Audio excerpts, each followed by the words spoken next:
Welcome to another episode of the Reboot Chronicles, a no-holds-barred forum with global leaders, authors, entrepreneurs, and CEOs about how organizations stay focused on growth and innovation in unprecedented times. I'm your host, Dean DeBias, coming to you live from Reviv's North American headquarters in Chicago, and we would like to thank you for joining us from around the globe today. I'd like to welcome Chris Hobson, the CEO of Rare Beauty Brands, which acquires and incubates high-potential indie beauty brands in a really unique hybrid accelerator model that I'm not sure I totally understand yet, which is why you're here, Chris. It's good to see you. Good to see you too, Dean. Thanks for having me. Absolutely. I guess maybe I'll just start out with that. What is the Rare business model? And, are you more of an accelerator, an incubator, kind of a roll-up guy? My favorite thing to do. What's your business model at this point? So I think of us as really a roll up with an incubator on the side. And so really we started out with Patchology as our main brand, and we scaled Patchology, and that was doing really, really well. And along the way, I realized that we have all this great distribution and a really strong team and a really strong back office. And I said, what would be really cool is if we could have more brands on top of that platform that we've built. So we did our first acquisition in 2019, acquired a little brand out of Brooklyn, New York called Plant Apothecary, brought it in, and we've been scaling that brand. And along the way, we also get feedback from retailers, and people come to us with ideas, and we have really good creative people in-house. So we're able to not only acquire brands, but also just sort of invent them out of whole cloth ourselves. I love that. Lots to talk about there. So the Patchology, you started that way back in 2014. Seems ancient, but I guess it's not that long ago. No, I'm dating myself. What it is. Yeah, exactly. Well, that wasn't your first rodeo. How did that come about? And then did you just wake up one day and say, hey, this isn't enough. I want to start doing some roll-ups and responding to this market that's emerging, or what happened there? Yeah, well, I mean, I started my career at Procter and Gamble as a brand manager and learned the P&G way to run a business. And then I, left and right around 1999, and that was when tech and .com was going crazy. I did an MBA, and then spent about 10 years in tech. And when I found the precursor to Rare Beauty Brands, so what became Patchology, it was a neat little company down in Providence, Rhode Island, that was making transdermal patches for drug companies. So, companies. So it's like a med tech play, really. Yeah, exactly. And companies would come to us and say, we want a better nicotine patch. And we would go into our lab and create a better nicotine patch, and then they would take it to market. And I approached them and they approached me, and we sort of said, hey, we've got an opportunity here to take the intellectual property of the patch business and turn it into a consumer product. And so, and so because people really resonated with the insight that patches have been around for decades, patches are proven to deliver ingredients deep into the skin, and nobody was really taking advantage of that technology to deliver all the great actives in skincare deep into the skin, which is where they need to go in order to sort of do their thing. So yeah, we launched Patchology in 2014. We took the traditional model, which was then, start at Bergdorf Goodman and Neiman Marcus, sort of the top of the department store market. Top of the heap there. Yeah, and we did, and went to Nordstrom and Saks, and then Blue Mercury and Ulta, and now we've expanded globally to Mecca in Australia, and Space NK, and Harrods and Selfridges in the UK, and Sephora in Europe, and really all over the world. And along the way, I at one point I realized, we've built this great distribution platform. We've got an amazing team that we're working with here. We've built out a very robust back office. Let's create a mini P&G. Let's go back to my P&G roots, where you've got multiple brands under one holding company. And at the same time, the whole indie beauty revolution was happening. And I just saw a huge opportunity to blend, from a management perspective, to blend the best of P&G database decision-making, really disciplined brand management, together with entrepreneurial, agile approach to, building brands in an iterative, entrepreneurial kind of way. So that's what we're doing. Quite an evolution. So lots to question there. However, I think I just figured out the answer to my question, which is, what's your business model? Not incubator, not accelerator, not really roll up. You're really like a venture studio, one of the go-to buzzwords right now. That and SPACs, those are the main two things that are happening. Yeah, I So feel like I'm the only guy similar who to a does venture studio, that. venture studios don't always take full ownership, but you're clearly, owning. Can any Are you interested in like other brands coming in and just being part of your incubator accelerator? Maybe, like we do at 1871, where you might take a piece of it or something, or does it have to be wholly owned once you lock and load with them? Yeah, I think the order of the day is to be flexible. I Mm. think one of the things I haven't quite figured out yet is, if a brand wants to come in and take advantage of the back office and take advantage of the distribution relationships we have, how do we devote enough of our time and resources to that if we're not in a majority ownership position? And that Yeah. I haven't quite figured out. So I'm Very, very still different model, right? yeah. If I was you, I'd be favoring what I own the most of to make sure they're successful, because technically they'd be competing. There's a big group in the UK that does that. They're a kind of a beauty accelerator that we've had on that does Mhm. called Founders Lab, I think it is, Or and factory maybe. Founders Factory. Sorry, Yeah, yeah. much better. Yeah, I've always envisioned, having all of those companies together. They're kind of competing with each other. So it's like I'm always curious how far the collegial attitude goes there. So then so how did you? So what's Plant, your other company that you picked up? So the Yeah, so great little brand. I saw it in a store. I was walking through, and it had this really distinctive sort of Bauhaus design, but it was really natural skincare and personal care products. And I just fell in love with the look and feel of it. And I bought it and I used it, and they had a body wash that I fell in love with, and was using it. And I was surprised a couple of years later when an investment banker called me and said, "Hey, I heard that Rare Beauty Brands is acquiring brands. This brand, is looking for an exit and looking for the ability to have those added resources to scale." And we did the deal fairly quickly, and we've been super excited about it. As I said, it's a great little brand. It's got lots of good bones to it, and we've been able to take it and plug it into our distribution system and give it the discipline back office and the resources that it needs. It turns out like having a balance sheet and having money for inventory and all of those things is really important.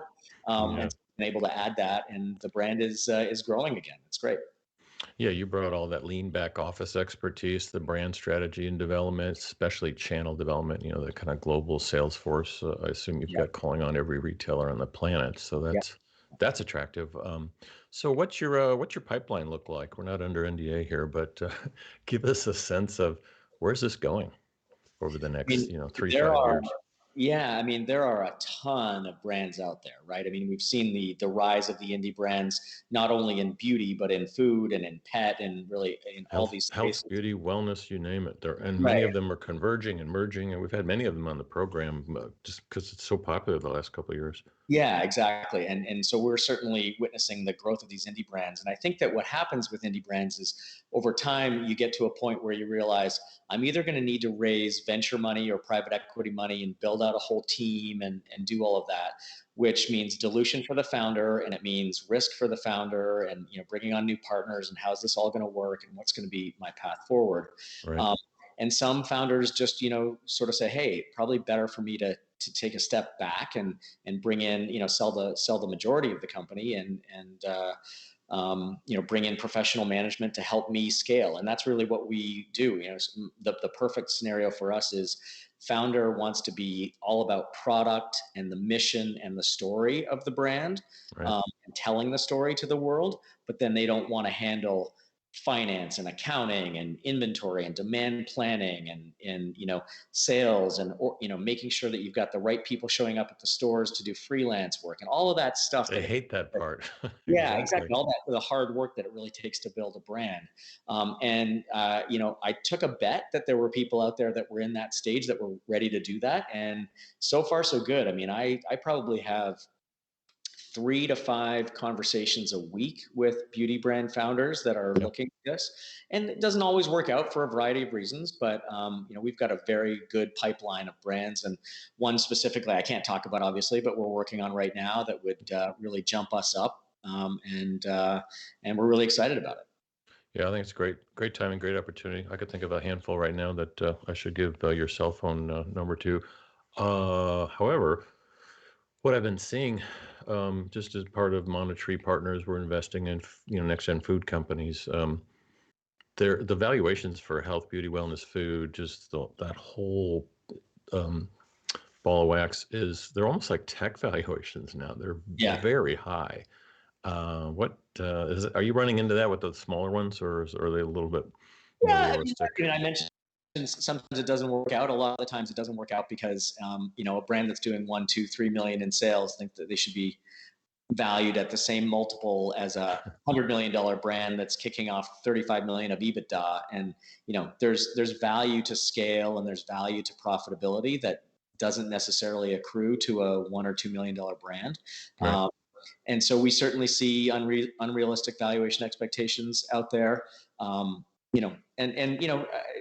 To be fair, like when I was 1 or 2 million in sales, I probably wanted that valuation too, right? So I get it, and I respect it, and I respect the entrepreneur who wants to take his or her vision to the next level before they think about exiting. So Yeah. we see those valuations out there. It really has to be just like a marriage. It really has to be a fit on both sides, right? So we wait till we find the brands that are really, really good, really, really passionate founders, but have realistic valuation expectations.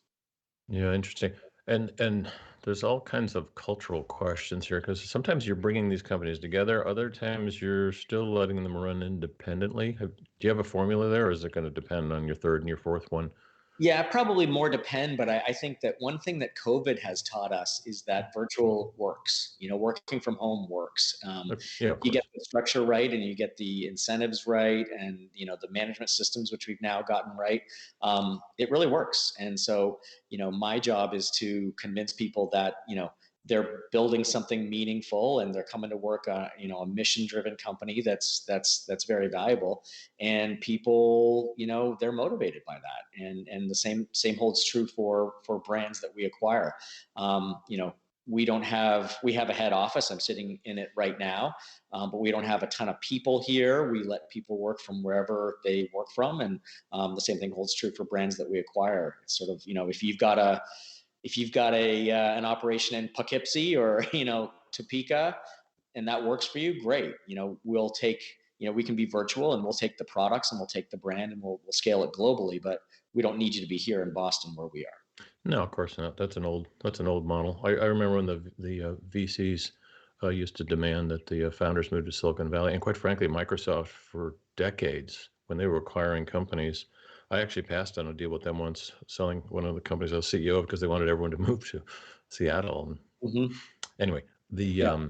the reason I asked that question is twofold. One is a lot of this back office stuff in this industry is science. It's coming up with these new formulas and coming up with things.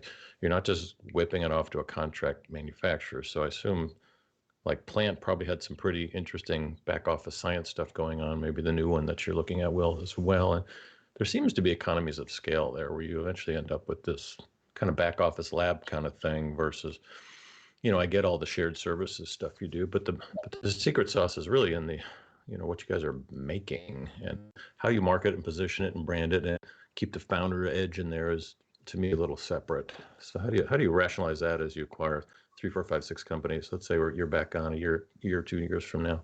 Yeah, I mean, actually, the chemistry part of it that you allude to, the product Yeah, development part of it, is ripe for centralization, right? I yeah, mean, I think having so. having a team of people that is on the leading edge, monitoring what ingredients are hot, monitoring what ingredients really work, blending those together, innovative formulas.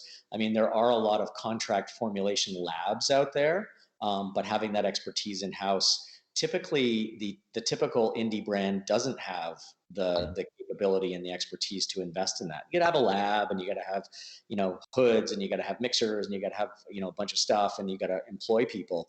And so as we grow our capabilities, we expect that our capabilities in that area will grow as well. I mean, it's ripe for expertise that and you look at Estee Lauder and L'Oreal, and where I used to work at Procter and Gamble. I mean, at P&G, we employed more scientists, more PhDs than Harvard, Stanford, and MIT combined, Yeah, right? yeah. And so that's certainly the vision for Rare Beauty Brands, is as we grow, our capabilities in that regard will grow as well. That's good. That was my guess. It'd be a smart move. And as an alternative, some of these beauty brands, are looking at, being acquired by a Unilever versus you. The evaluations might be different. They might not be, but seems like you might be a more friendly or entrepreneurial place to go. But that was part of that question too. Is like, what happens to the culture? You start rolling up all these companies. Some of the CEOs have some type of earnout. I assume you want to keep that connective tissue there for a while. Yep. Yep. It's funny. I mean, you mentioned Microsoft doing acquisitions and forcing everybody to move to Seattle, right? Yeah, Um, dating myself, but yeah, that was yeah, yeah, that no, was that was a rule. yeah, and actually P&G, when I was there, when they would do acquisitions, I mean, Yeah, Gillette was a huge acquisition, so most of it stayed in Boston. But really, the default was absorbing everything into the board, right?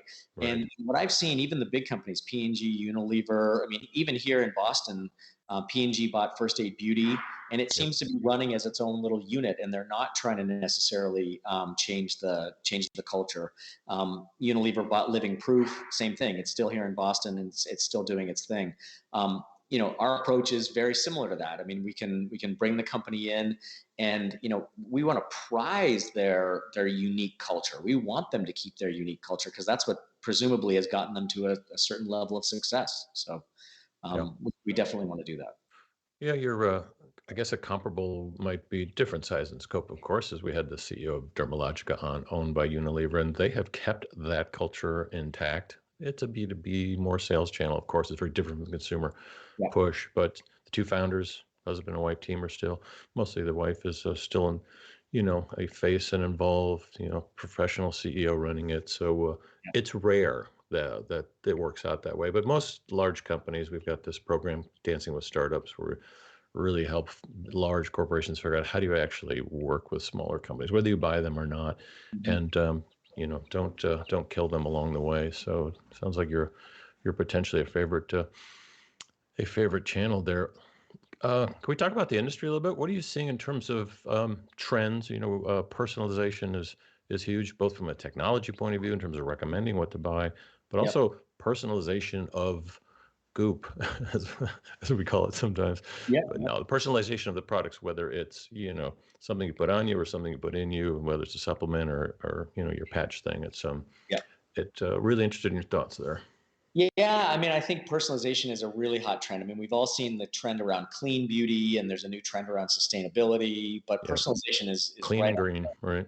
right, clean and green. Yeah, but personalization is right up there, and it's something that's really hard to do at scale. At one point, Correct. we looked at a way to make patches on a basically a custom basis for people, Mm-hmm. um, and it's really hard to make that work. Really hard to make that scale. And my thesis on it is that you're either going to have huge capex like the guys at I think it's Function of Beauty are doing like customized hair, Right. and it's you got to raise a ton of money and you got to build, It's a you big know, back end. Yep. yeah, the ability to make one-offs for people, or you do some things like other brands are being a little bit more innovative at the consumer level where they let the consumer mix and match themselves. So it's a little bit Yeah. of a DIY approach to personalization. Right. Which usually falls apart. But there's a No, certain I there's think a there's certain chemistry. What do you call that? The personas. It's the chemist kit persona right, that exactly. And there's I think still there's maybe probably 10% of the market for population it will for do. a while, but yeah, there's a small cadre of consumers that will do it, and then there's a novelty factor where people will start it out, and then but does it become part of your ongoing skincare regimen? Uh, you know, very much TBD in my mind. Yeah. Or does it come and go, and then you've got a retention issue? You can't keep the subscription going. Yeah. A lot of companies chiseling away at that, and scalability is always tends to be the issue.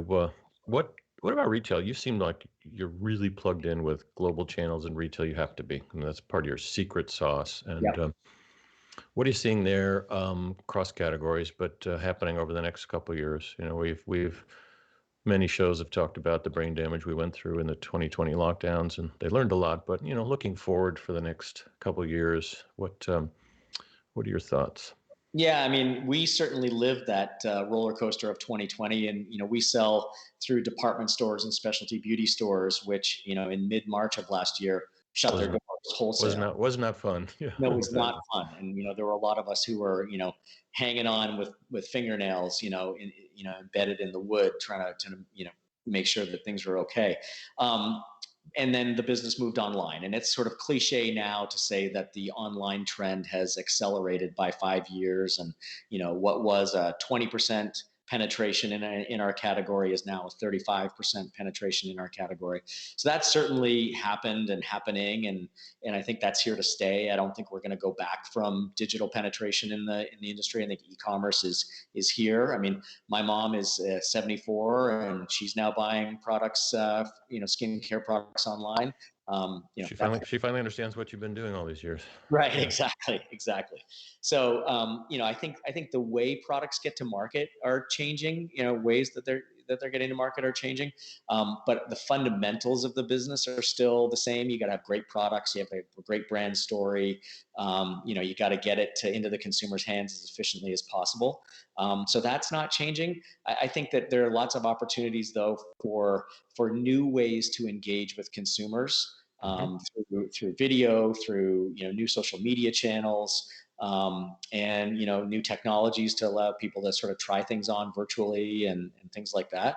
But I do think that the world of in-person physical retail is not going away. I think that there will always be an opportunity and a need for human interaction, for trying things on or trying things out in stores, smelling, touching, feeling before you buy.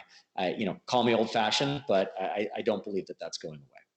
No, it's still there. The retailers that Revive works with is, they're looking 2 years out and bringing back a lot of the technology. I mean, even though we've been pushing, use your own device as the trend for 3 years now, so that's gone off the charts with the health and wellness index that they track. The retailers that have sound backing and funding and a trajectory and an understanding are saying, how do we bring these things back in, and maybe a less touchy environment, but we still want to engage people. So you've got some unique perspectives there. How about marketplaces, though?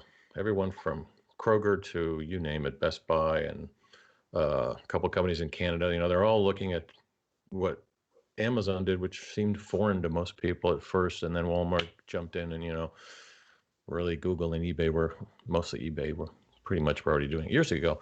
Yeah. How do you see that in terms of strategy for brands and manufacturers? I mean, I'm a big fan of and a big believer that brands need to figure out cost-effective ways to connect with consumers. Mm, And whether that's through a retail channel that takes 50% of the sales price, or 40% or 60% or whatever it is, or a marketplace that might take 10, 15, 20% of the price. I think brands in general, there's a value to being in a lot of those places. right. And you just need to work the business model to make sure that works for you. I mean, we're on Amazon with our brands, it's what's called seller central, in a marketplace kind of environment.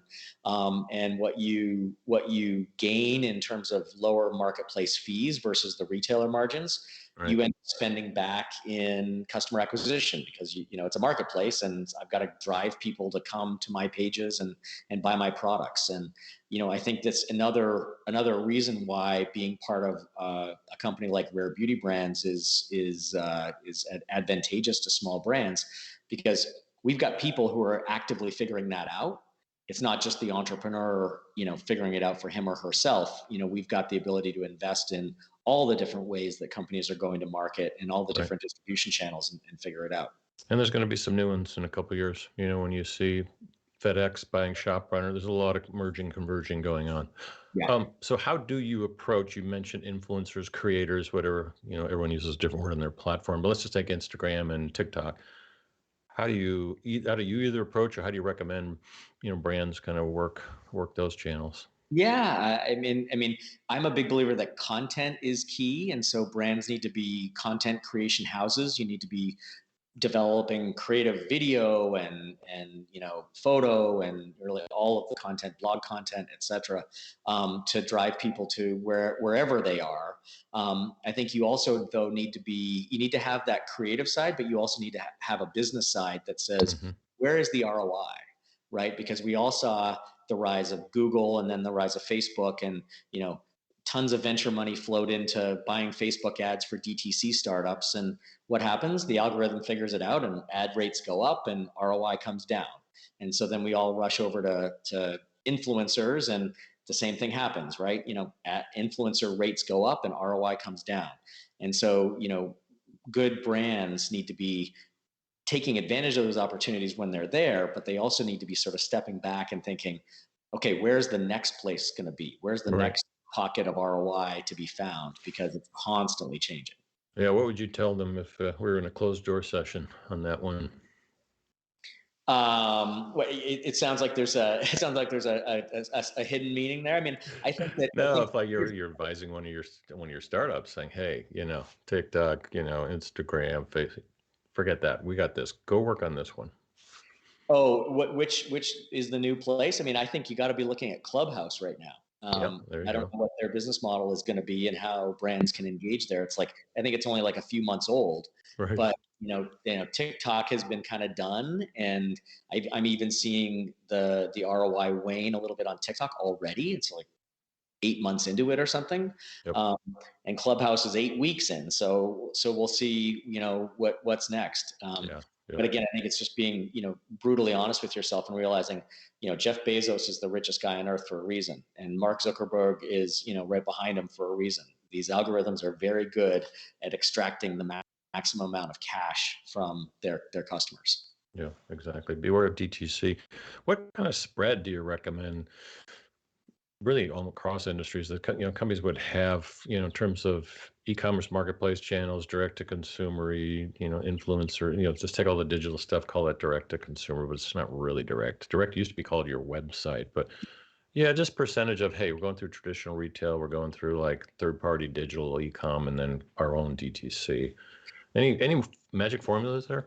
I don't think there's a magic recipe. I maybe counterintuitive, but I feel like it really starts from what is the brand's strategy? What is the way that the brand engages with consumers? And if that's something where you require physical touch feel, like it's apparel or some unique thing, then you're going to be way weighted more towards in store, right? If it's a product that people understand and sort of get, you're probably weighted more towards DTC. And it also relates to the category that you're in. If there's already a million brands on Amazon selling a moisturizer, it's hard to stand out in that crowd. And so you've got to think of a better way, or maybe you go the Dermalogica route and you go after spas and salons. I think you just got to be creative and match the distribution strategy to the brand strategy. And wherever you end up on a percentage basis of DTC versus Amazon versus in-store is where you end up. Right.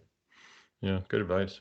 I really want to thank you for having you kind of come on and share some of your secrets. Interested in just how would you advise a lot of these companies out there, startups, indie brands, to kind of dance with, either large corporates or incubators, accelerators, venture studios, which is more your model, but yours is definitely a hybrid. And quite frankly, just engaging with you. What are some of your tips there? Yeah, I mean, my one biggest piece of advice that I give entrepreneurs outside of dealing with large companies is always, and this is something that a fellow portfolio company CEO said to me one time when I was going through a really, really tough time with my business, not this business, a previous company.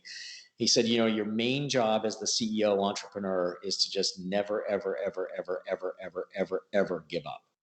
And that this was at a time when I was ready to sort of hand the keys back and say, guys, I can't figure this out, I'm out. And it was so valuable to hear that, to just like the pluck and the persistence of the entrepreneur. And it's a little trite to say it, but it really, really matters. So that's just the fortitude to keep going when it looks bleak, because that's the only path to success.